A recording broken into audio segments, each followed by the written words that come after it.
Naiget iti panang tultulong ti lokal a gobyerno ti pinili Ilocos Norte dagiti mannalon ngagmulmula ti bawang.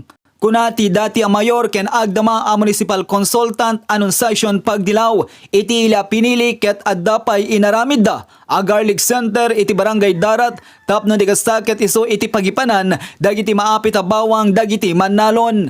Actually, there is what we call the organization of garlic farmers. First, we had that garlic center in Darat.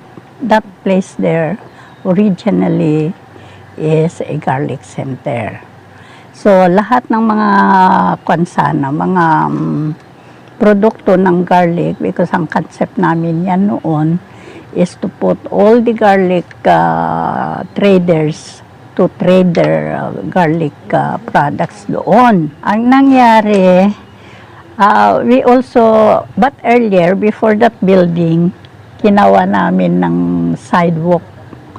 At there was a time nga pare-parehas ng kanilang kuhan, arko. Baga pa ni pagdilaw ang maipayan dagiti garlic farmers iti subsidy ken naipatakderanda iti kooperatiba. We have to support. So we gave them subsidy during those times.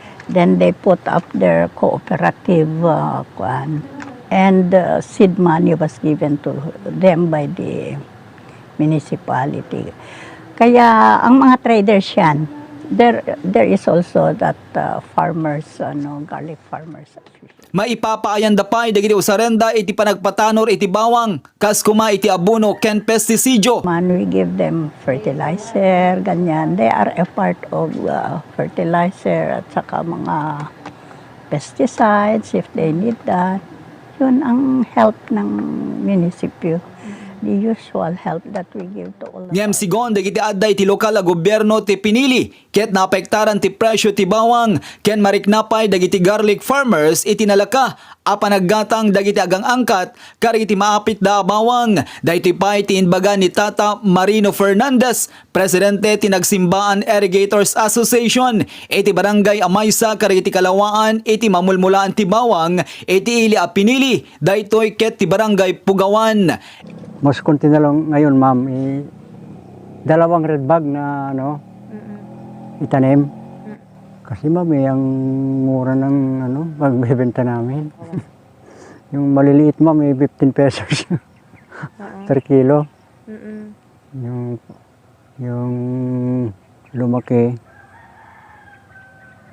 25. At yung ganon, may marinig ka ng 55 per kilo.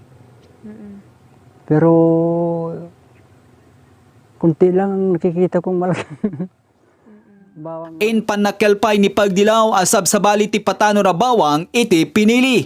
The aroma is stronger at saka mas maano naman pag gagamitin mo sa pagluluto.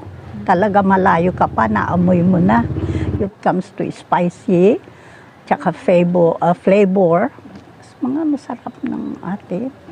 Maski maliliit nga, you do not need to throw the small one. Talaga nga dikdikin mo pa. Iti kadaytoy atawen, adalang iti 50 hektarya tinamula na bawang a pagtatalunan iti pinili Ilocos Norte, kas iti barangay Pugawan, Bungro, Barbar, Salanap, Tartaramang, Barangay Pusol, Pagdilaw, Aglipay, Barangay Santo Tomas, Kabarwan, Kapangdanan, Darat, Barangay Buanga, Puritak, Badjo, ken Barangay Bulbulala.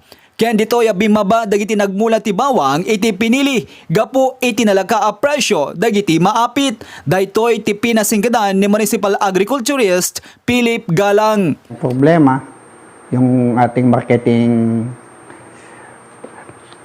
status natin na walang stable na presyo ng bawang. Pagkatapos ng anihan kasi mababa na, tapos pag planting season na, matas na yung mga planting materials.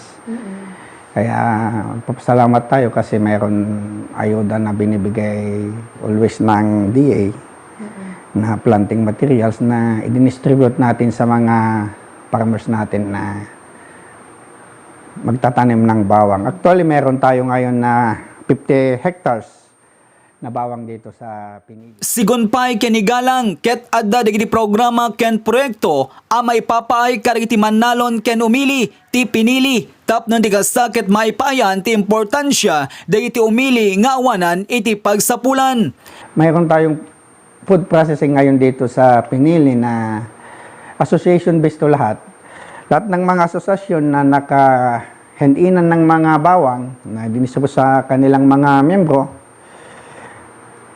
intact din sila pag nag-anihan, siguro in volume ko na para maka-demand tayo sa mga presyo. Kahit konti lang yung 50 hectares.